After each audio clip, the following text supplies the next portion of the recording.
All right. Joanne, we're live. How are you? I'm very well, thank you. How It's are great to you? see you. Great to see you. I've heard your voice a Great. lot on Clubhouse, and also I saw your reels on Instagram. So finally I'm seeing you in person. Very nice. Beautiful. Beautiful, beautiful. All right. So my name is Ching Juhl. This is a program called A Live Conversation with So and So. Today I'm having Joanne Butcher with me, and I usually read a short version of your bio. The long one is in the description below, so let me read a little bit. Joanne Butcher has worked with international filmmakers for 20 plus years. She has worked with 100 of international producers, writers, and directors, particularly from the US, the UK, Brazil, Cuba, and Caribbean. Joanne has had the privilege of studying with James Schamus, James Schamus. Seamus, producer and writer of Annalise the Ice Storm and former CEO of Focus Features. Ted Hope, producer of Brokeback Mountain. Brokeback Mountain. Brokeback Mountain. Yeah. Laura Bickford, producer of Traffic. Sergio Giral, Cuban writer and director, and Lucy Barreto, who, with her husband, has produced over 200 films in Brazil. Wonderful. You're all over the place. So Mhm. you can read the rest of the biography in the description below. So thank you so much for joining me. And where are you right now? I am in Hollywood, Florida, in an RV. Wow. Oh my God. I always want to have an RV because I went to California this last August, and I was like, I want to have an RV. So just like live on the beach. So tell me a little bit that RV. Well, I'm not going anywhere in this RV. It's my friend. So my friend invited me to come and stay. He built a little studio in the back of his house, and Nice. because of everything to do with COVID and all of that, it keeps not being ready. It was supposed to be ready like months ago. Uh-huh. So finally, he said, "Oh well, come and stay in the RV." I'm like, "Oh okay." And this friend of mine has two RVs, and he loves RV life, and he's Oh, been that's telling nice. me for years Yeah. about how Yeah. fun RVs are, and I'm like, "Oh Yeah. okay." So I'm getting to live in an RV for a couple of weeks before the cottage is actually ready. Oh, that's nice. So I'm That's not nice. going anywhere. Oh, It's okay. stationary, Okay. Okay. Yeah. So but you're not it's driving it no, to, yeah. Okay. Okay. it's super fun. Yes. Yeah, that's nice. That's nice. So, yeah, Joanne, I met you on Clubhouse. I have been into your room or the room you were as a guest or as a moderator many times, and talking about films and talking about distribution, talking about fundraising. So all these things is very helpful for filmmaker. So tell us a little bit how you become a person that is specialized in helping people fundraising Mm. for their project. Like, did you went to school to learn how to fundraise? No, actually, there's very few programs that teach fundraising anywhere. There is one at Columbia that I've heard about. I had an intern one time who was studying there, and but it's very rare Mm, to find a place to study. mm. And what happened to me was when I came to America in 1984, like fresh off the boat from London, Yeah, yeah, and I was doing a master's degree in English at the yeah. University of Miami, Uh-huh, and I had no money. uh-huh. Oh, yeah, And I yeah, think this was in 1984. I had $2.50 a week. That was my spending, you yeah. know, $2.50 a week. And so I went out once a week, and they had Uh-huh. She sent beer at the student union. And so people would call up the English department and ask for students to come and Uh-huh. work. And Uh-huh. I took every single job that came in. Wow. So Wow. I was teaching people English. I Yeah. was mostly like, I had this fabulous student from Japan, Uh-huh. and her English was fantastic. Yeah. Wanted Yeah. it to be perfect, so she worked with a master's student, so one day this woman called up Dale Yeah. Andre. Yeah. She's still in Miami. Yeah. She's a dancer and has a little dance company. Yeah. And she said, Joanne, I need somebody to help me Uh-huh. at the studio. And I'm like, oh, Yeah. I knew nothing about dance, Yeah. nothing Yeah. like that. Yeah. And I hadn't met her in person. I was supposed to be starting work on the Monday. Yeah. On the Friday, she called me and she said, Joanne, I've got a very strange request. Yeah. And she said, something has come up. I can't go to Uh-huh. Tallahassee Uh-huh. tomorrow. Yeah. We have Our dance company has a grant that's going to be reviewed Yeah. by a panel. Yeah. Would you be open to going to Tallahassee Uh-huh. um, for this grant thing? And I said, Yeah. sure. Uh-huh. And she said, and then also it will mean that you'd be staying with one of my best friends. So I'm Yeah. staying Yeah. at some woman's house, Yeah. never met, working for some woman who I've never met. Yeah. Yeah. And so I fly up to Tallahassee, Yeah. and I spent 2 days. And I have to say this for anybody who's trying Yeah. to fundraising, Yeah. all government grant money is Mm. like in Florida, it's called the Sunshine Law. Mm. So any public money that's spent, it Mm. has to be spent in a way that the public can participate and can find out Mm. what's done.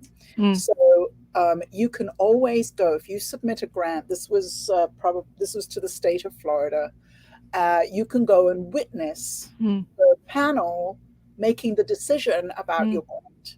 Mm. And so Dale said to me, can you take notes? Mm. So Mm. I took copious notes Mm. watching this process. Mm. And I believe in that 2 days, I learned everything about grant writing that I Wow. ever Wow. needed to know.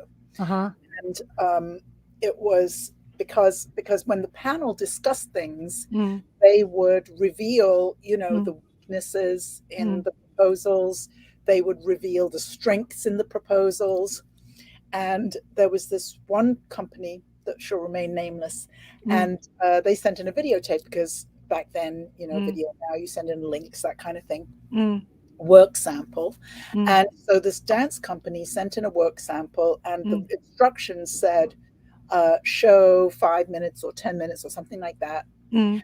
And instead of queuing up into a really good part of the dance, it Mm. was queued to the beginning, and there Mm. were like 10 women, in kind of child's pose on the floor. Mm. And for 5 minutes, they were slowly opening from Slowly wake up. slowly opening from this position. Uh, And finally they got to about here. They hadn't actually moved yet, and it was like click. And I was like, wow. wow. And yeah. she might never know that she made that mistake of not Mm. showing the 10 best minutes Mm. of Mm. her piece Mm. instead of showing the first few minutes where, so anyway, there was so much to learn. And because I had to write it all down, and then I had to Right. deliver it to somebody, when you have to teach, that's always the best way to learn. So Yeah. I had to Exactly. teach Yeah. Dale Yeah. about all of this. And Yeah. I've been writing grants ever since. And there are many, many, many, many more ways of raising money. Uh-huh. But grant writing is still my sweet spot. Mm. And I Mm. have literally sat down at a computer Mm. Mm. and raised millions of dollars. Wow. Wow. Just like That's that. wonderful. Yeah. So what is your I guess strength? Were you a very good writer, or were you very good organizer? Like, what is makes a grant be a good grant and being able to, be accepted and get money? Well, the first time I ever taught a class on grant writing, I called it Grant Writing 101, Everything Your Mother Never Told You. And your mother, everything your mother never told you about grant writing. My And, mom you doesn't know, I even would know what say, is a grant. this is Yeah. the secret. This is the Uh-huh. secret Mm, to mm, grant writing. I'm going to tell you right now. It's mm, because it's just you and me. mm, And, I don't want anybody else to know the secret. Okay. mm. This is the secret. Okay. Answer the Mm, questions. mm, mm, And so, why is that a secret? Because people think that there are lots of assumptions that people make mm, about grant writing or about fundraising in general. mm, Lots of assumptions, mm, most of which are wrong. mm, But most of those assumptions tell people mm, not to apply. Whereas the truth is, if you find a grant that you're eligible for, mm, the first question will be name, mm, mm, address, and mm, you just keep going like that. You just keep mm, going and you just answer the mm, questions. mm, Answer the questions. mm, And there are lots and lots and lots of opportunities out there for filmmakers mm, in the grant world. It's only one way to raise money. I was recently hired by a film organization, Brown mm, Girls Doc Mafia. I'm mm, very proud member of Brown Girls Doc Mafia. mm, And so another producer and I were giving feedback on some very sophisticated grant mm, proposals. mm, And these filmmakers had already raised about $100,000 each for mm, their films in grants, in film grants. mm, But I found myself as I was going through each one, sounding like $1,000 each for mm, their films in grants, in mm, film grants. mm, But I found myself as I was going through each one, $1,000 I'm mm, hearing each the for mm, their recording. films in Ching, grant, are you hearing film that? grants. mm. But I found myself as I was going through each one, $1,000 I'm each hearing the for recording. their films Ching, Hold in on one grant, second. film Yeah, grants. hold on one second. Hold on one second. There's a little echoey. Sorry. that was so weird. Yeah. It just Okay. started Sorry. Yeah. Sorry. repeating. Yeah. Okay. I tried to tag someone. That's why. Sorry. Like Uh, I tried to tell you're people where trying to I'm. be fancy. Yeah. You're trying to be Yeah. fancy. Yeah. Then yeah, because I was like click on our link into someone else. Yeah.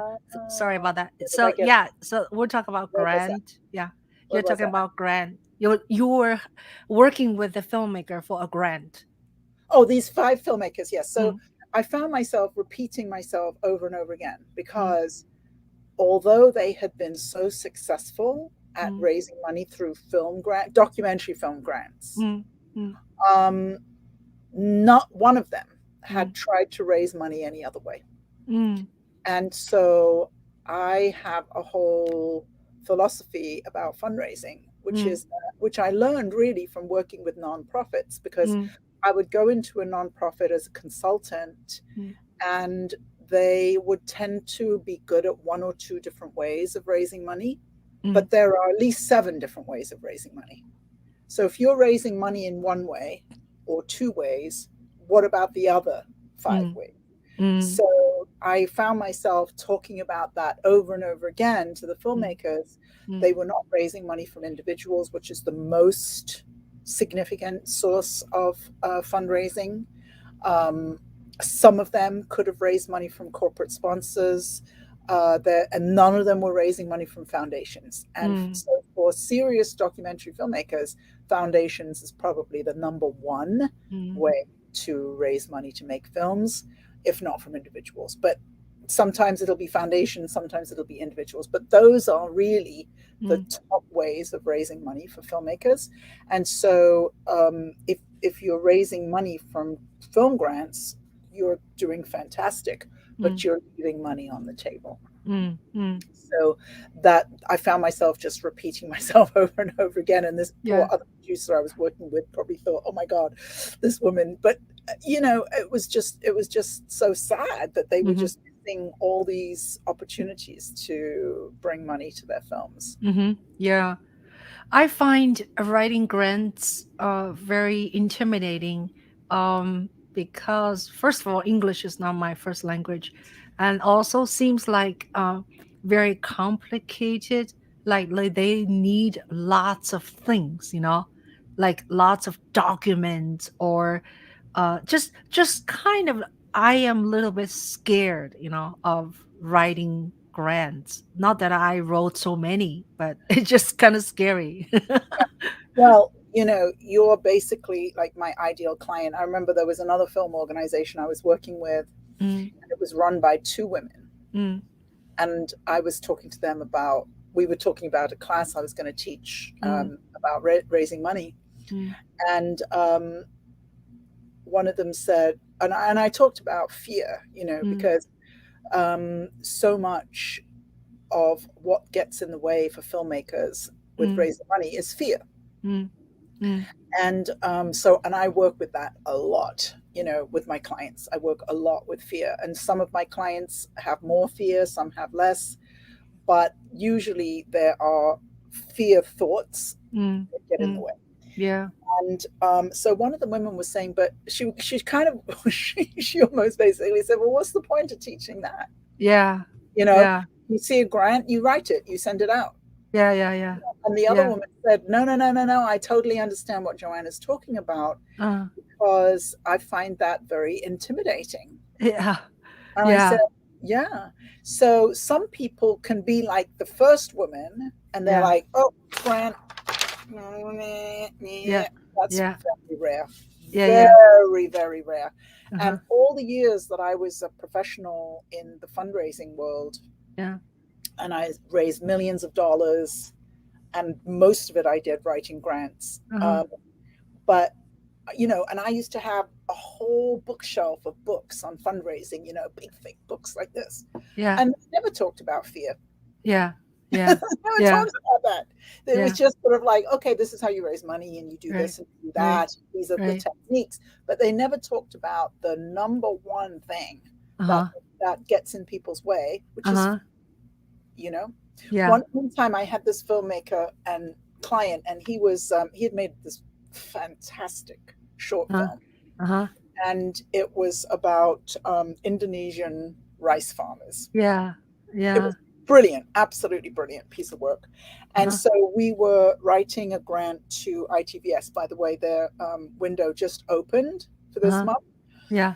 and they're a fantastic organization for documentary filmmakers. Uh-huh, And So he was writing this grant, and we were working on it together, and he had done a lot of work on it for many weeks. And mm, one day I happened to notice, it was mm, probably about 9 o'clock at night, mm, sent me an email. And normally I might not even have noticed it, but for some mm, reason I noticed it. mm. And it said, "Dear Joanne, I have written 38 pages of this grant, but I don't understand page 39, so I'm not sending it in." Oh. Oh. And I wrote him and I said, "We're getting on the phone in the morning. We're going Uh-huh. to finish it."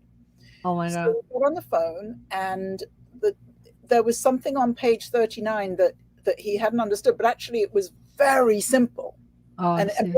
I tell you, the question basically was, Yeah, what was the budget of yeah, your first film? I mean, he yeah, knew the budget of his short film. That yeah, is ridiculous, but for some reason, something got it stuck in his head.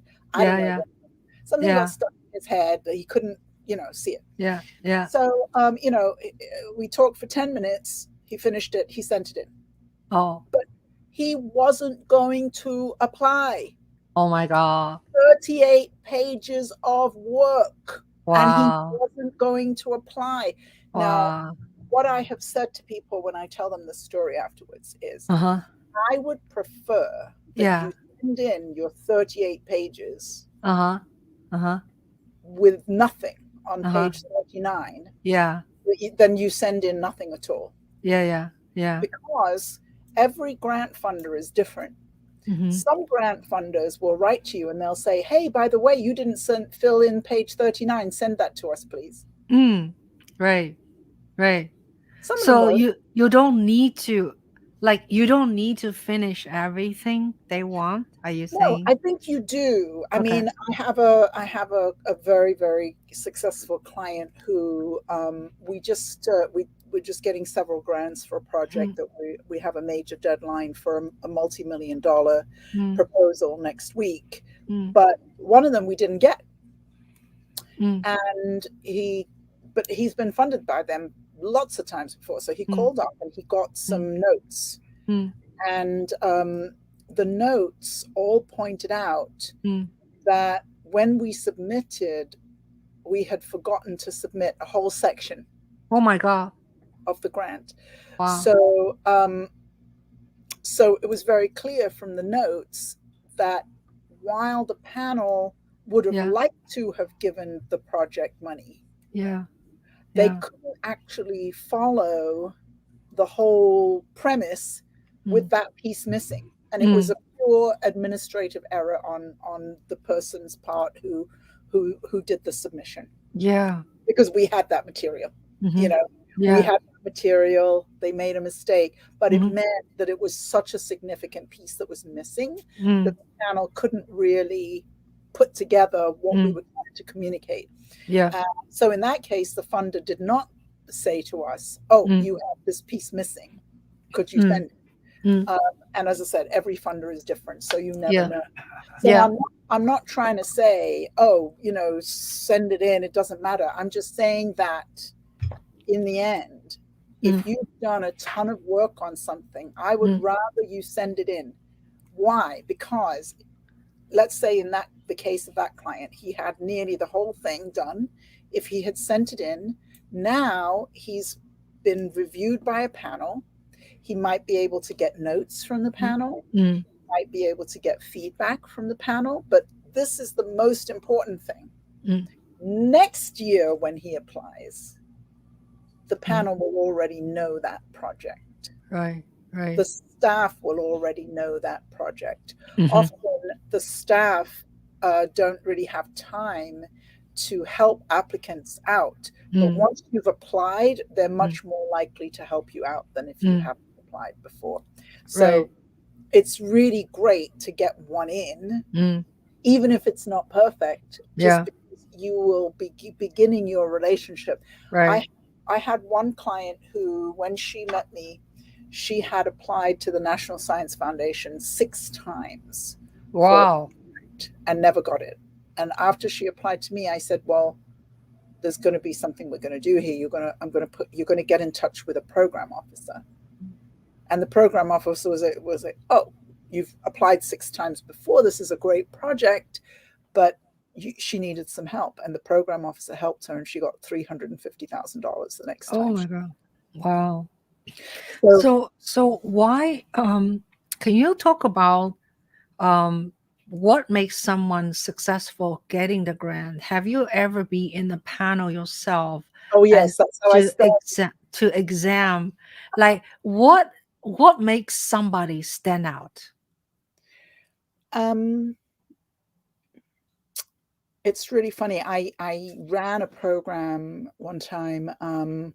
It was a statewide Florida program, and I noticed that there was some. This was not just for film; it was for all the arts. And I noticed that some filmmakers took a lot of time. This was back in the old days when before everything was online, and they would send big, thick packets with Mm, colors and mm, mm, and none of that is of any value mm, whatsoever. mm, Uh, in film, the the way it works, and this was another way that this recent experience I had, I found myself repeating myself with all the filmmakers, mm, was you have opportunities to sell your film mm, from the title, mm, the log line, mm, the synopsis. mm, Now, when if you're a reviewer, I used to be a reviewer for the ITVS. I was a reviewer for Nalip. When you're a reviewer, Mm. you're being paid to give professional feedback on work. Right. You're supposed to go through every single page of Right. the grant, and I did, and Yeah. go through every page of every budget and, Yeah. look at everything very closely. But the truth is, if you don't sell your film at the Yeah. title, logline, and synopsis, you're Yeah. done. Oh yeah. You're Oh done. yeah. Oh yeah. So if you have a logline Uh-huh. that's kick ass, Yeah. you're probably the rest of your proposal is going to be much more easy for a reviewer to receive. Mm. Mm. Most filmmakers don't know how Mm. to, what I call, sell a log. Mm.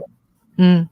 Actually, you know what? I wish I had thought to find this before, but I'm Mm. taking a class. I think it is next week, Mm. called "Writing a Log Line That Sells," Mm. and it's my favorite class that I Mm. teach. Mm.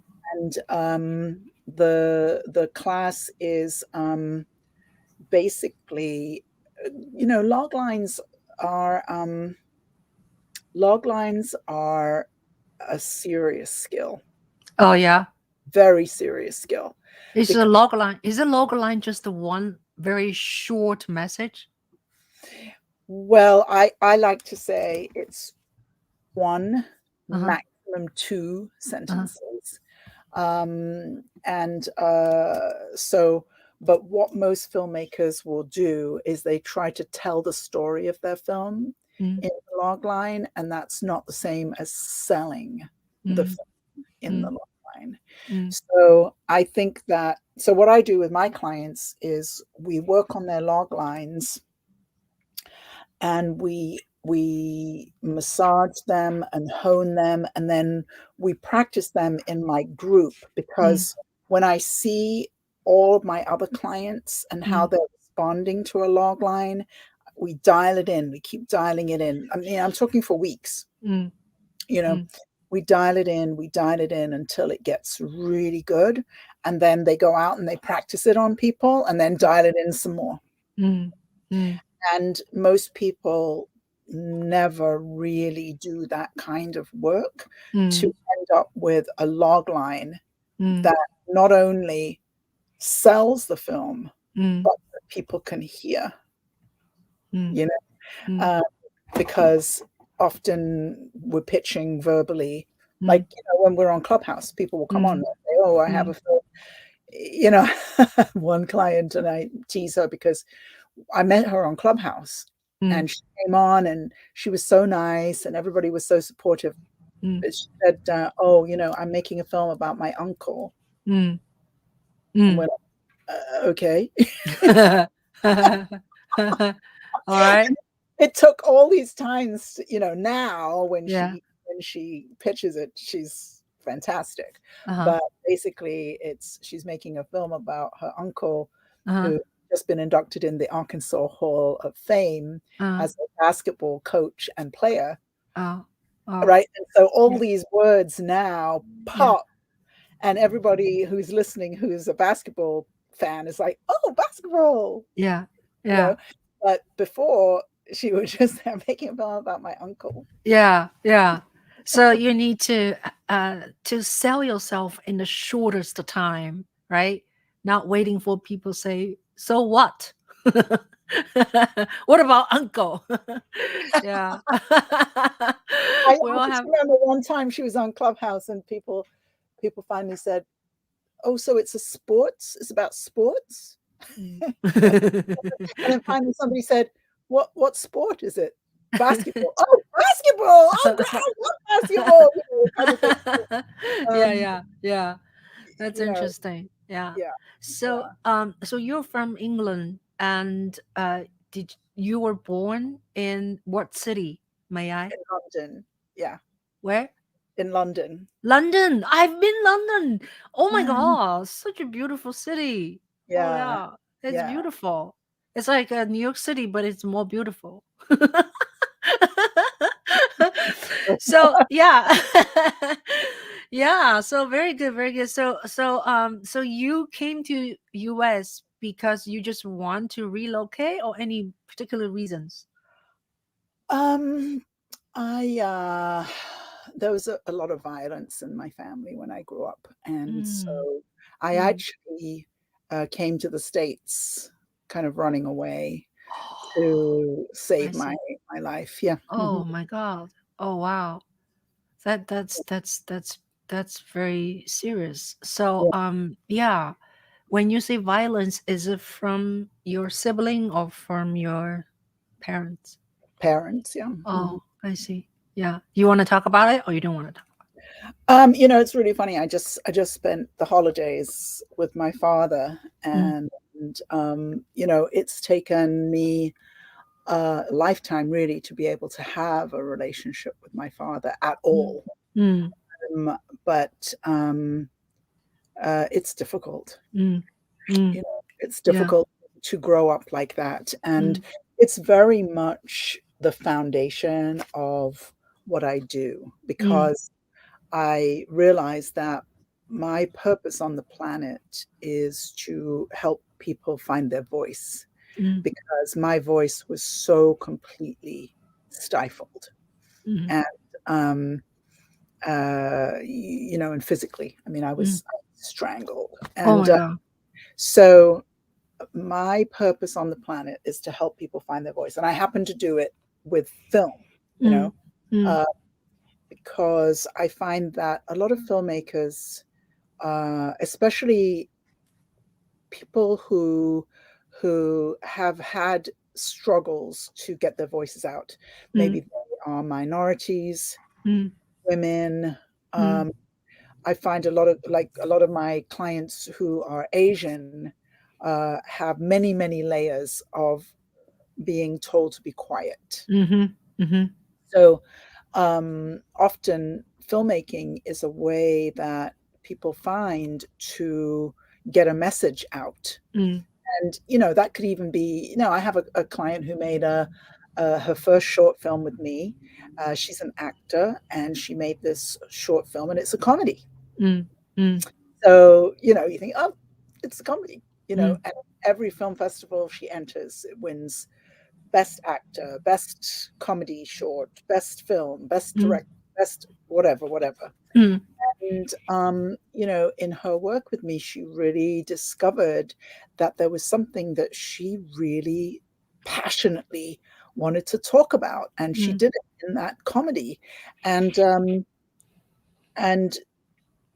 I'm not sure that she really knew at the beginning why she was so compelled to make her mm, film. mm, Once she really understood, oh, wait a minute, I've got this important thing that I want to say, mm, that you know and she had relatives telling her, you can't talk about that, you can't mm, talk, you mm, you know and but it's very interesting. I find that, and I'm sure it's the same for other art forms, but I mm, find that many filmmakers really are coming from the same kind of place that I can, maybe not as extreme, mm, where our voices have been silenced. mm, So we have this real compulsion to get something out, and mhm, to have people listen to what it is that we want to say. mhm. Yeah, yeah, that's true. Filmmaking is actually many arts combining, Yeah, right? yeah, Writing, yes, acting, yes. um, putting it together, then marketing and distributing. I mean, you have to sort of know the business of filmmaking somewhat.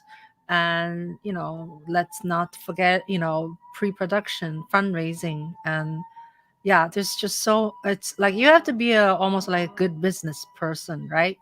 After you I made your think craft. so. Yeah, Yeah, I, yeah, I think you yeah, have to be a good business person yeah, to be a filmmaker in the 21st century, for sure. sure. We have lots of siren outside. So, Yeah.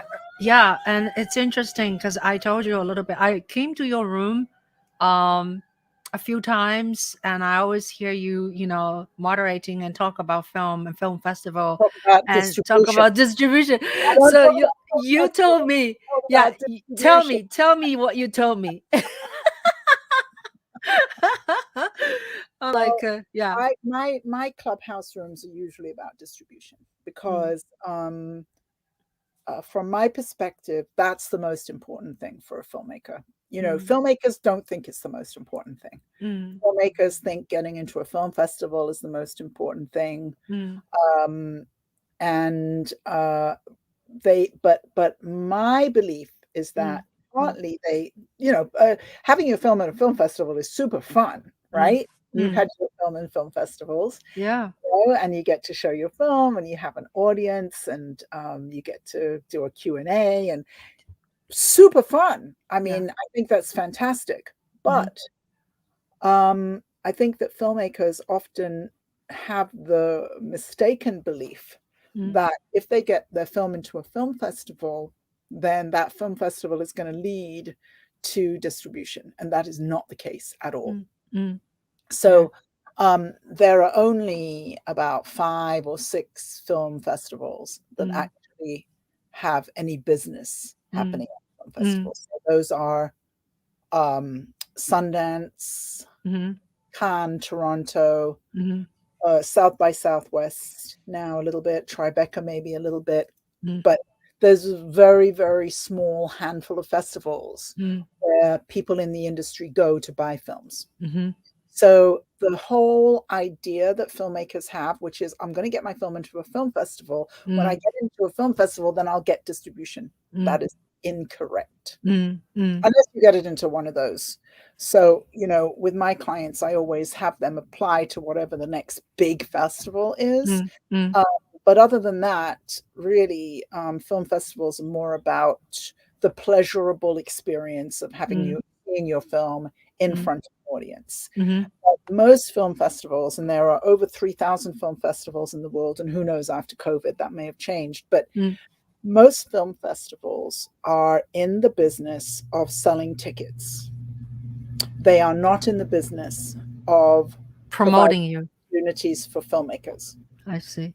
That's I just see. not what they exist for. They exist to get audiences to come and watch movies. Mm, If your movie's one of them, great, but mm, they're not there to mm, help you and they're not there to help you get distribution. mm, mm. So that's the first thing I think is important. Oh, Just how about at the beginning, they make money by accepting many, many, many film yeah, festival. well, I am not anti film festival, Mm, mm, right? mm. Because one time I said something about this, and this guy who's now very well known on Clubhouse jumped down my throat about it, and I'm like, uh, I was like, I'm not suggesting Mm, that they are dishonest. I'm not saying that at all. I'm just mm, saying their goal is to sell tickets. mm, mm, That's all. mm, Their goal is to mm, sell tickets. Their mm, goal is not, oh, let me help this filmmaker get distribution for this mm, film. That mm, is mm, not their goal. That's mm, all. mm, And so I love film festivals. I go to film festivals all the time. I tend to go to film festivals that are interested in helping filmmakers because I prefer that experience. But I went to the Bozeman Film Festival in Montana. I was living in mm, Montana the last year and a half because it was the first thing that happened that I could actually go to in person mm, uh, with COVID and everything. And it was such a pleasure to be sitting in a room with, beautiful theater with other people who love mm, film and listen to the mm, filmmakers talk. And I love film festivals. All I'm mm, saying is mm, that's not where you get distribution. That's all. mm, mm, And so then what I think is the most important thing I mm, mean, for feature films, I'm not talking for shorts, but for feature mm, films, mm, is for a filmmaker to get distribution because that is how you move up in the industry mm, is you get distribution for a film, it's out there earning money. mm, mm, So for me, I want my clients to all get distribution for their films. And it's also what I notice is it's a place where filmmakers get stuck mm, and they can't take that step into getting distribution for their films. I see it all the time, even with my clients who've kind of, when they start with me, they already accept that I'm saying distribution's the number one thing. We're going to get distribution. Mm. And they already agree to that. Mm. And even then, they finish the film and it comes to the time to hand it over to the distributor and they just,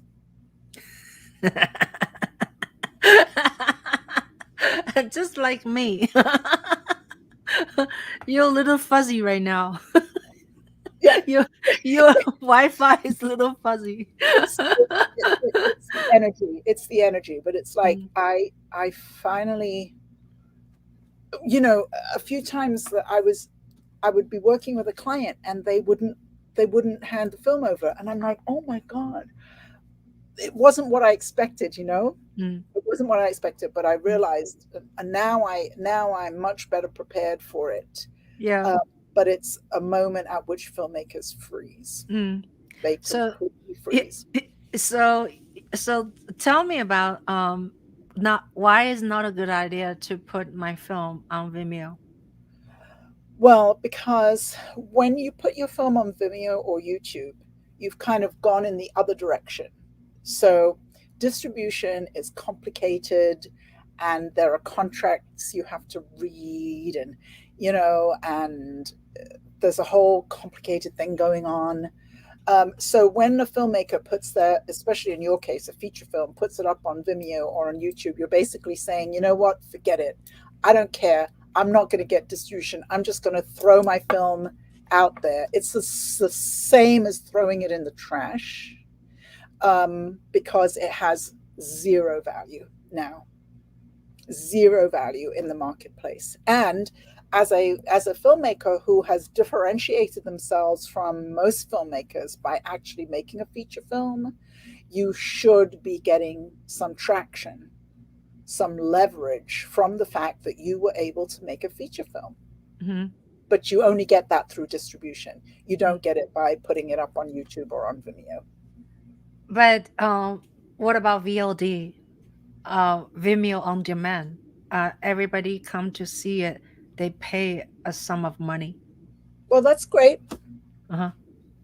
but you haven't taken the step into Uh-huh. the industry.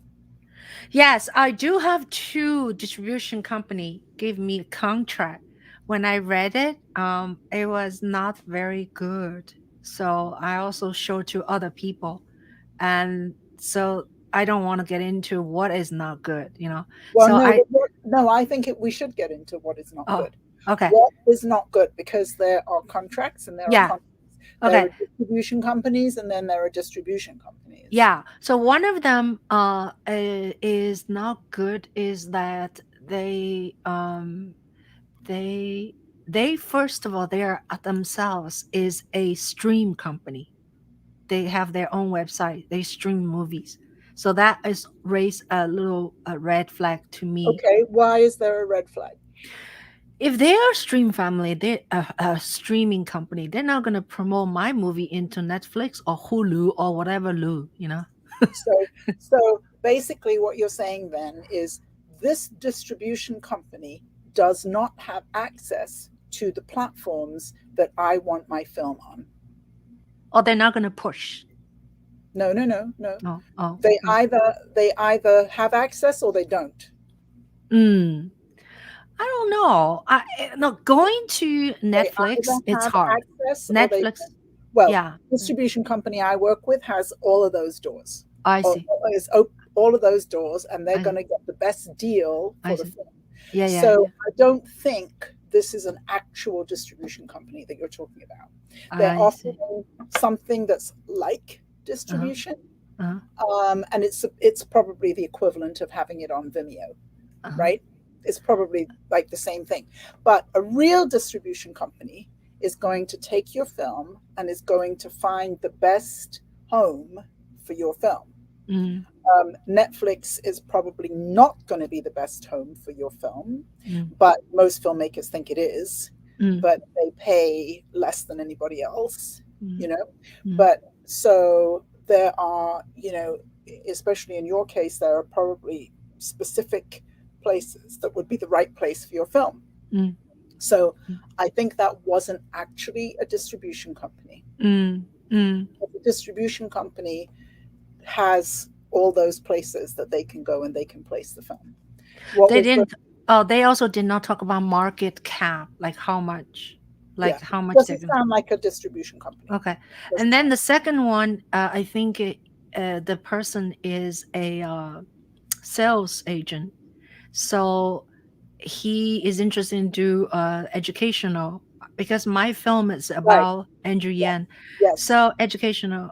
definitely. And then his contract is and he want worldwide rights. He want everything except the theatrical. He did not talk about marketing money. He did not talk about certain things. So I showed to some other people, like Johnny Wu is actually in the audience right now. He's a filmmaker, Uh-huh. and Johnny Hi, Wu, Johnny. hi Johnny, and then Johnny did not like the contract. The Yeah. first person gave me a really long one. The second person gave me a really short one. So Well, too short. a sales agent, I work with a company that is a US distributor and an international sales agent. So these are different things. Then there are companies that, in addition to being a Mm, US distributor and an international sales agent, mm, also do education. mm, You know, mm, so in your case, in your film, there's definitely an educational market. You mm, know, and there are right. also other markets because of the topic of the film and so on. There are other Yeah. markets. And so I think that you haven't found necessarily the right person yet. But Mm, if you mm, found somebody who specializes in education, that could very well be the right person for your mm, film. But yeah. that may not be quite the same as a regular distributor.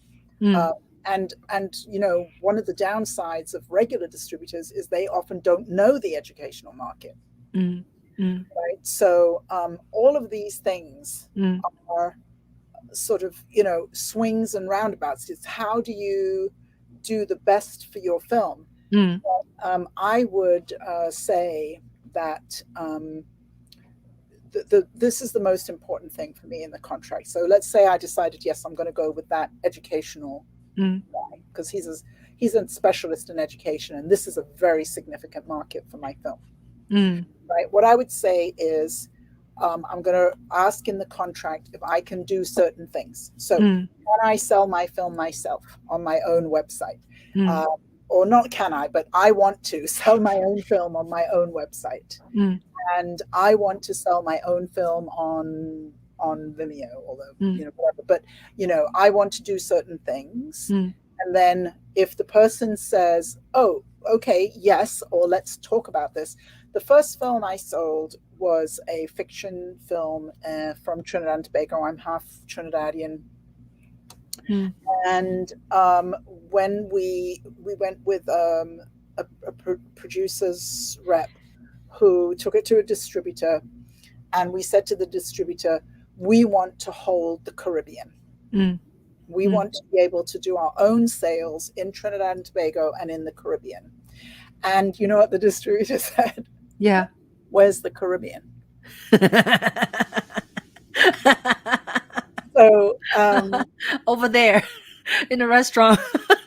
so they went and looked into it. It turns uh, out the uh, Caribbean is in the US. It's uh, part of that territory. So mm, in mm, the film industry, there are all these different territories, right? So mm, the US apparently includes the mm, Caribbean. So mm. the US distributors know shit about the Caribbean, right?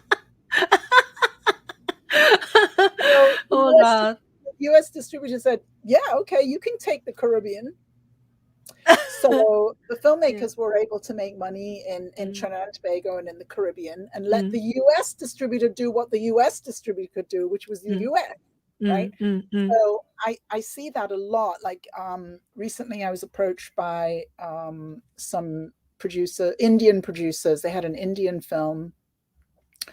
It wasn't a Bollywood film. It was mm, actually a detective crime mm, kind of film. mm, mm, And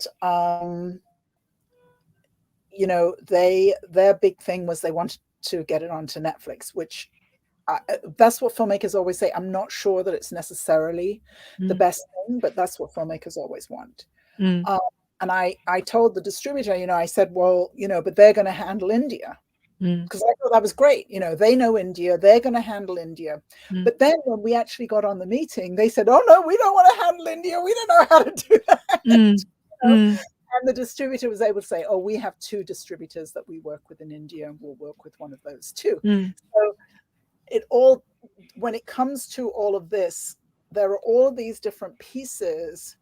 And the only thing that I would say is you don't want to sign a contract where the company doesn't want you to have any negotiation.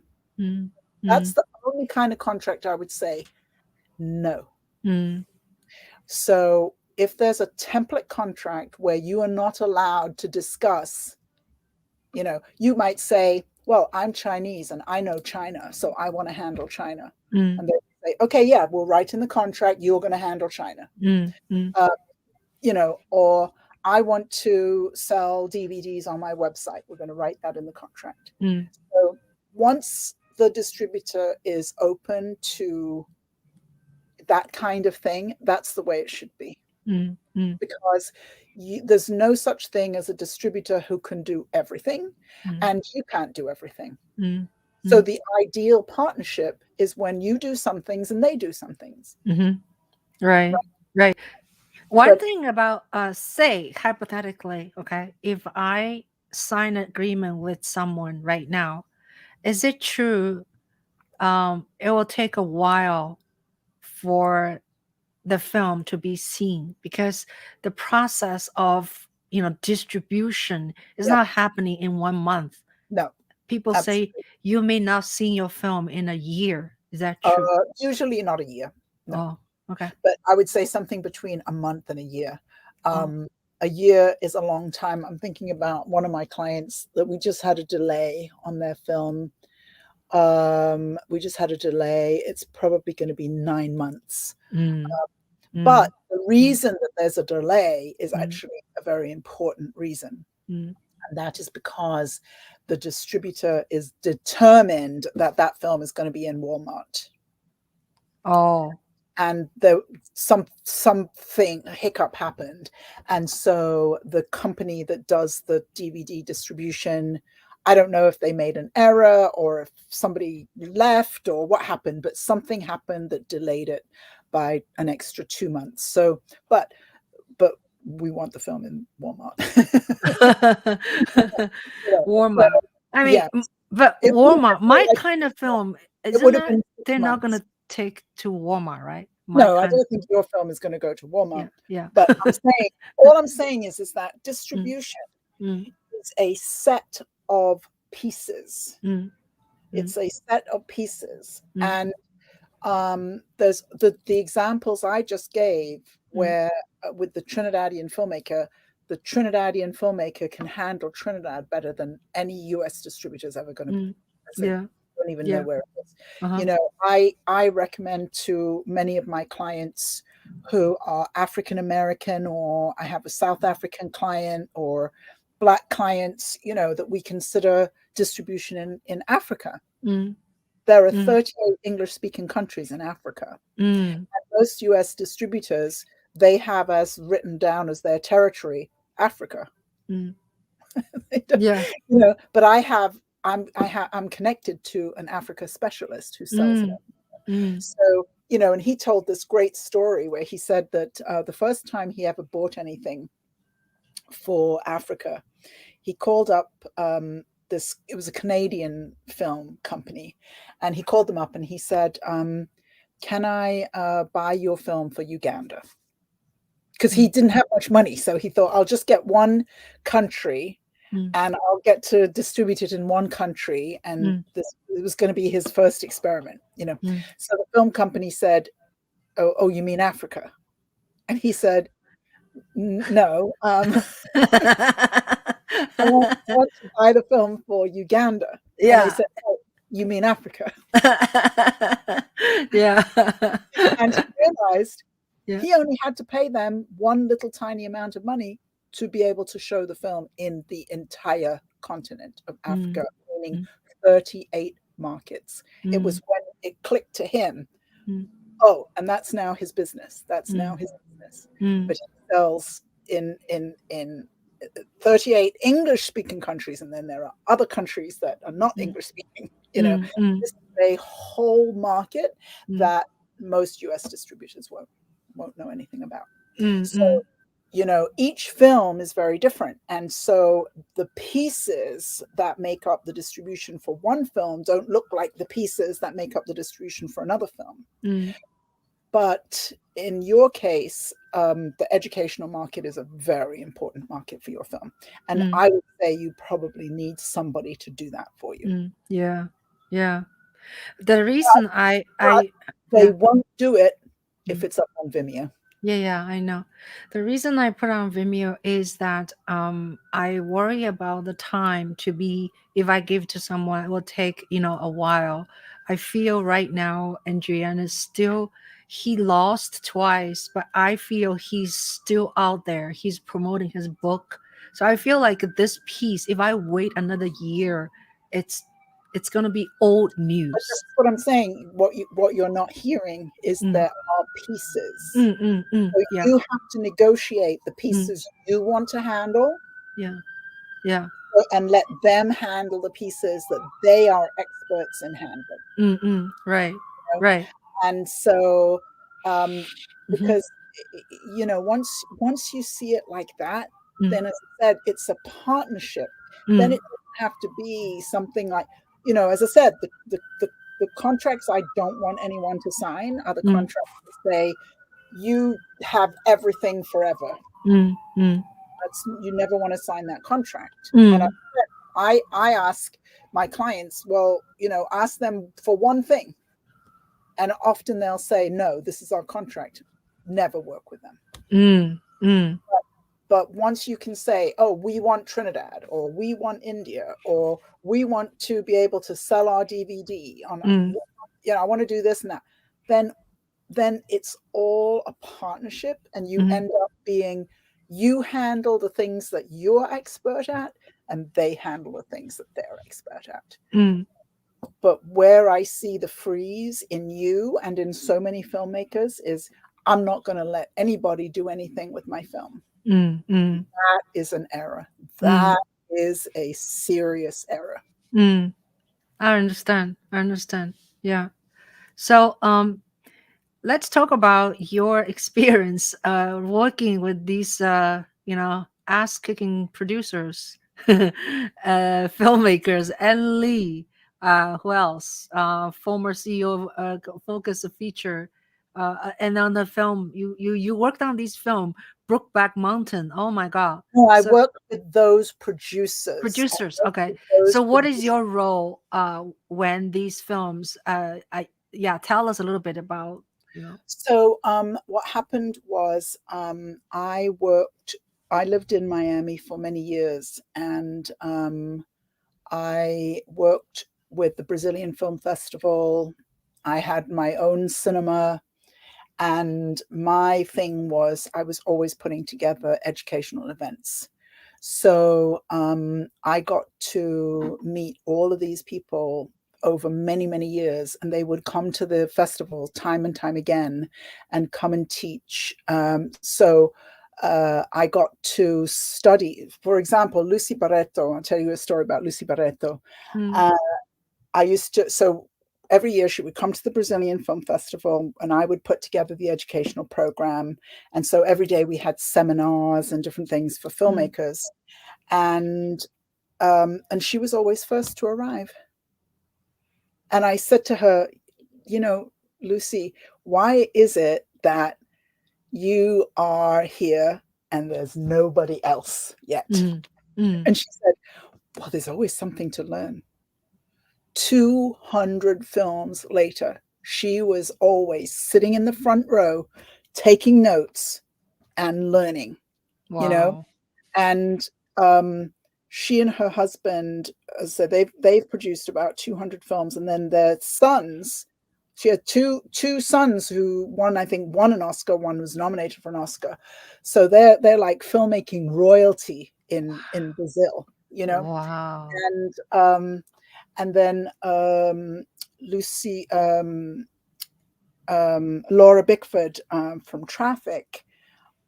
She came to one of my festivals, and she was a teacher, and her husband, and I'm always embarrassed that I can't remember his name, was a judge in my feature film competition, and he was one of the actors in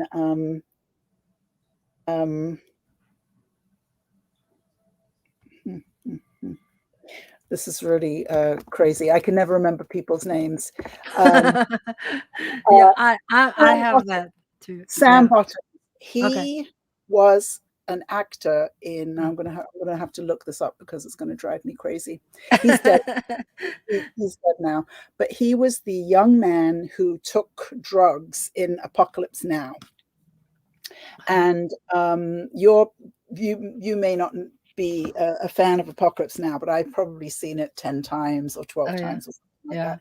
So in Apocalypse Now, the soldiers go on this boat upriver to go and find Marlon Brando, who is this general who has basically gone, they call it gone native. You know, he's kind of become this leader of the natives, and he's Okay. killing people and all this stuff. Yeah. And so these soldiers go on this riverboat up this river into the jungle, and it's about the Vietnam War. And one of the scenes in the film, the film is just an amazing piece of work, but in one of the scenes in the film, this young soldier who's always taking drugs, but we see this scene Yeah. through his eyes, Yeah. and the way the music works, and the sniper, and the bridge being bombed every night and then built every day, and all this, the insanity of war. Anyway, it just, that film made such an impression on me. And so when I invited Laura Bickford to come to our festival to teach, um, uh, I said, oh, maybe your husband would like to come as well. Yeah. So he Yeah. came as a judge, and I got to hang out with Sam Bottoms, and it's so. But Laura Bickford is a fantastic producer, and she is famous for this film called Traffic, which was a film that looked at the drug trade from various different perspectives. And it was an American film. She was a British producer, but no, she was American, but she took the IP that was a British television series, and she translated it to be an American film. And in the British series, which was superb, it was set in Nepal and India. It was all about heroin and Asia. But when she translated it to being an American film, it's an amazing film directed by Steven Soderbergh. It was the first time I remember seeing Benicio del Toro. He was this Mexican drug dealer in it, and there's this terrifying Mexican general in it who was played by an actor called Tomas Milian, who I became very, very friends with. He's also dead now. I became very friends with him and learned a lot from him. And he was a big star in Italy in the 50s. They made, this is where we get the term spaghetti Western, because Italy was making all these Westerns, and he was this big star. And he was told that every time he made a movie, he could put an American in it, for the name, which still works today, by the way. Yeah. Name in your film, and Yeah. like Andrew Yang. Yeah. Anyway, so he said, "Who do I want to work with?" And he said, "Orson Welles. I want Orson Welles." So he's young, he's a film star, whatever. Yeah. His power. So he writes a part for Orson Welles. So Orson Welles is going to come for one day, right? Uh. So apparently this big limousine pulls up on the day. Yeah. Tomas is in costume, and Orson Yeah. Welles gets out of the car. Yeah. And Orson Welles gets on, and Tomas says, "Oh, so great to meet you. Do you want to rehearse?" And Orson Welles says, "I don't rehearse." So they do the scene once, and Orson Welles gets up, turns around, and leaves. Oh my god. Oh gosh. Did he do a good job? Did he do a good job? That was what he was willing to do. Yeah. Yeah. But Yeah. and I'm a huge fan of Orson Welles, and Orson Uh, Welles, there's a lot of stuff you can see where you can learn from Orson Welles, but Orson Welles basically was willing to make any kind of crap just to get the money to make his own films. I You know, see. and he was willing to do things like do a scene in Yeah. Tomas Milian's film where he Yeah. earned a whole lot of money. Yeah. But he wasn't interested. Yeah. I see. You Oh, I know. have a question in terms of who owns what. Okay, so for instance, people apply for film festival, right? And the movie I made it myself. I didn't have a producer. But if say someone else hired me to be a director and also cinematographer in the previous years, can I go use this film to apply for a film festival? They hire me to do the Okay. work. Yes. Yes, you can. And by the way, isn't our time? Yeah, we have to wrap up. Yeah. So just because I told somebody else like I was Oh, going to do something for him. okay. Okay. Yeah. So yes, you absolutely can. So the when you sign a contract where you're hired as a director, it's a work for hire project, but you still have that title of director. Uh-huh.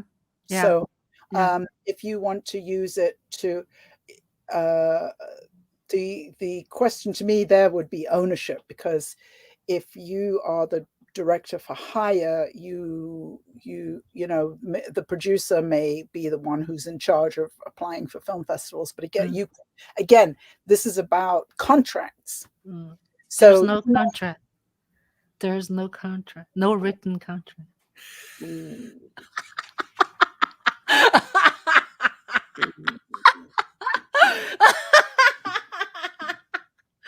They just pay me fucking cash. No. No. See, the thing is, the way that I work with filmmakers is I'm interested in helping filmmakers build a career. You don't build a career by working for no contract. You don't build a career by not getting distribution. You don't build a career that way. You get to make films, but it's not a career. Building a career is a different thing. When I work with my clients might be super beginners. I have a client who signed up with me after he'd been writing for 2 months. He is now fully spending his life writing. He just moved actually to Atlanta to work in the industry. But from the first film he made, I had him raise money. I had him pay people. He had a casting director. He had professional auditions where people came knowing how much they were going to get paid, how much they were going to work. Working as a professional, I think, is fundamental. And it doesn't matter to me if you're a beginner or you're not a beginner. But working as a professional, that means signing contracts. That means dealing with those business things that you have to learn to deal with. Right. Otherwise, it's just a hobby. And if it's just a hobby, that's fine. But, for me, the work that I do with my clients is about being a professional filmmaker. I understand. Yeah, I understand. So anyway, all right. So our time's up. And should we do a quick rapid fire? Yes. Okay. Rapid fire. So quick question, quick answer. Okay. All right. What's your favorite beverage? Decaf coffee. Decaf. Okay. What is your favorite color? Red. Okay. which book you read recently you really like? We Should All Be Millionaires by Rachel Rogers. Zva, really? Is it really, what is it talking about? It's the tool book or it's a fiction book? It's a book that really talks to women of color. I don't look it, but I'm Yeah. a woman of color. Yeah. And it talks about how we've been told things by society that tell Mm, us that we should be poor and we should be quiet and we should mm, be this, we should be that. mm. And she teaches that we should all be millionaires. Wow, that's awesome. That's awesome. So you're in the film business. Lately, which film do you see you really like? The last film I saw that I loved was The Power of the Dog by Jane Campion, which is on Netflix. But also last night I finished watching season 3 of Succession, which, in my humble opinion, is possibly the best television that has ever been made. And Really, when season really. 2 came on, I actually wrote a blog about how I was considering that maybe it was had taken over from The Wire. The Wire is considered the best television ever made. And I watched The Wire again and I was like, no, I think The Wire is still better. But now that season 3 has come on, season 3 is so good. And so for a show to have consistency from 1, 2, 3 seasons, Mm. where I had to beg people not to tell me what happened in the last episode, but people were literally shocked Oh, by the final thing that happened in the last episode. And oh. I'd have to say that The Uh, Wire, mm, although it is considered the best television, mm, season 3 has a rather weak episode. I mean, mm, weak. Season 3 is weak, mm, and then the next seasons are fantastic. But so Succession, and it just so happens that I'm very good friends with the wife of one of the actors, and she kept writing about it on Instagram. And finally, I mm, was like, oh, I better watch this so I know what the hell mm, she's talking about. That her mm, husband is doing. Her husband mm, is Brian Cox, who's the who plays the father, who's the he's this big he owns this media empire, and mm. the writing is all based on the Trumps and the Murdochs. So it's also very relevant for our time. And he is supposed to be deciding which of his 4 children is going to succeed Mm, him in mm, taking over the business. mm, Because he's a narcissistic psychopath, mm, he he just keeps playing them against each other mm, and playing, and they're multi gazillionaires, mm, and it's just such an incredible, accurate portrayal mm. of how these people who are actually running the country, from my perspective, the Murdochs and Fox News are running America, Mm. and so to see a fictionalized version of how those people behave and how they Mm. think is really valuable. But it's Yeah. unbelievable, entertaining television. Is it It's Succession on HBO, right? Is yeah, it? Yeah. it's on Okay. HBO.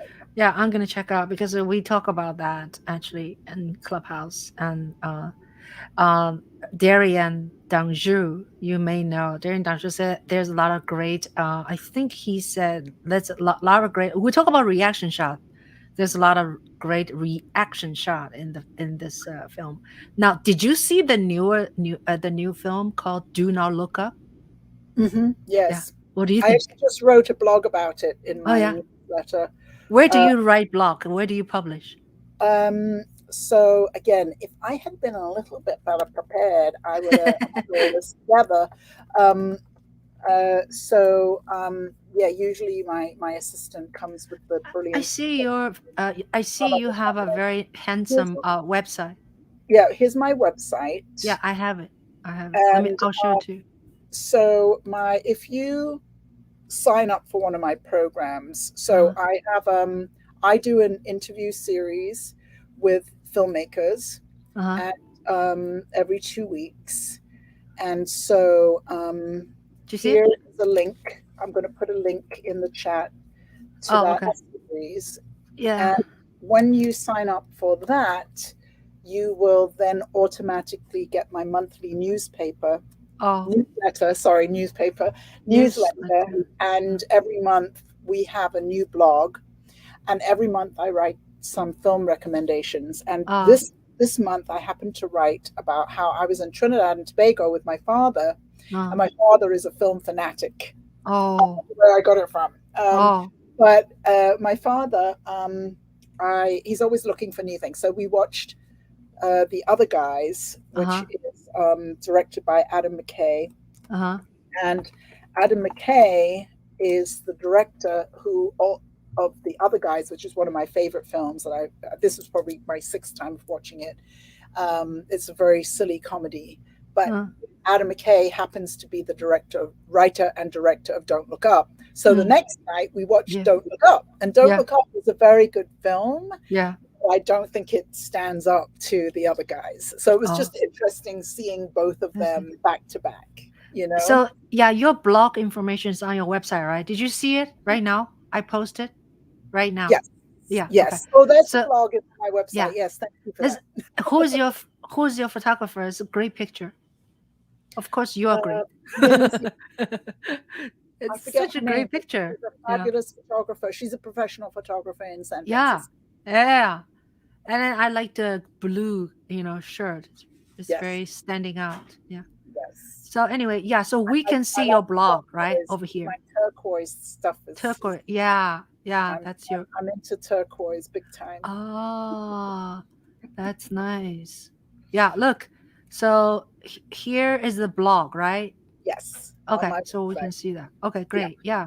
People Well, just yeah. So the last blog that I wrote was a different thing about the phases of a filmmaker's career in from a financial perspective that mm, is not really something that mm, filmmakers think about. mm, But I wrote about that. But in my newsletter, I write mm. film recommendations, and I happen to write about The Other Guys and Don't Look Up Oh. this month. But Who yeah, does your website? What kind of a website platform you use? I have to go. I have to Okay, go. okay, go.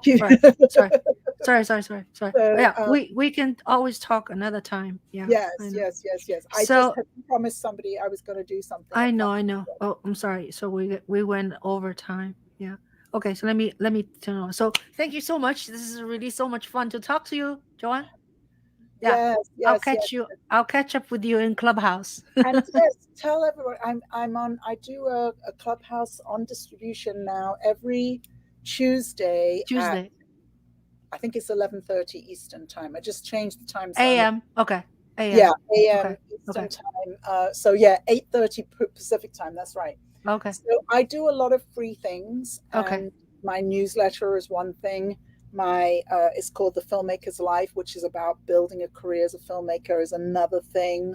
Mm, I do a weekly clubhouse on distribution. So I do a lot of free things. So you can pop in okay. at any point and just learn, because Yeah, I'm always yeah. teaching and always Okay, talking filmmaking. And somewhere, if you sign up, you'll get a notice about this workshop I'm doing on the 17th. okay. Writing how to write a log line that sells. And Log I'm line. telling Okay, you, it's my favorite class. I haven't taught it for at least a year. okay, okay. And I would love it if everybody would. Tell me one more time. January what? The 17th Oh, okay. 17. What um, time? at 6 o'clock Eastern, 6 p.m. six Okay. o'clock Eastern, And and on what platform? we will do it on Zoom. Oh, workshop on Again, if Zoom. I had been more prepared, I would Okay. have had it. But Huh. um, again, if you sign up for something, you'll get some notice How about it to on my write website and everything. write a log line. Okay. Okay. How to write a log line that sells, That sells. which is to me is the very specific. Yeah. Okay. Great. Whether you're in fiction or whether you're in documentary, that is a very important skill to have. Yeah. Awesome. So I just tag in also. I do a clubhouse on Fridays at 12 p.m. Talk about how to use smartphone to shoot films and videos. Okay. Nice. Yeah. We've been doing it for 45 times. Yes. 45. Yeah. Okay, great. I'll let you go. You have another meeting. Thank you so much. So much fun to Oh, talk to look, you. you know what? Here is my link. Let me get the link for you. Yeah, you send a link to to a private chat, and I'll put it out. Okay. Okay. Which one? Which Here's one, the dear? this is the Okay. The January last one. 17th, 6 o'clock, how to Oh, write a log line that sells. oh okay. That's the link. Okay. Yeah. But that is going to be a great class. It's my favorite class. And I used to find that I got a smaller attendance to that class than any other class Yeah. because I don't think filmmakers realize how important that is. Yeah. Yeah. They Yeah. don't realize that is everything. It's as hard to write a log line as it is to write a script. Oh, really? Okay. Yeah, I did not know. I thought just shorter. It's a short thing description. Okay. Okay, thank you so much. So Yeah. much. This Yeah. is so fun. Yeah, so much fun. Yeah. Thank you, Joanne. And I'll catch up with you some other form. Okay. Yes. Okay. Bye bye. Goodbye. So everybody, thank you so much for joining us. And goodbye. I'll see you Sunday, Wednesday, and this coming Wednesday we're gonna have Yukiko Sato, who's gonna talk about also digital, all kind of digital format. So come see us 4 o'clock. Bye now.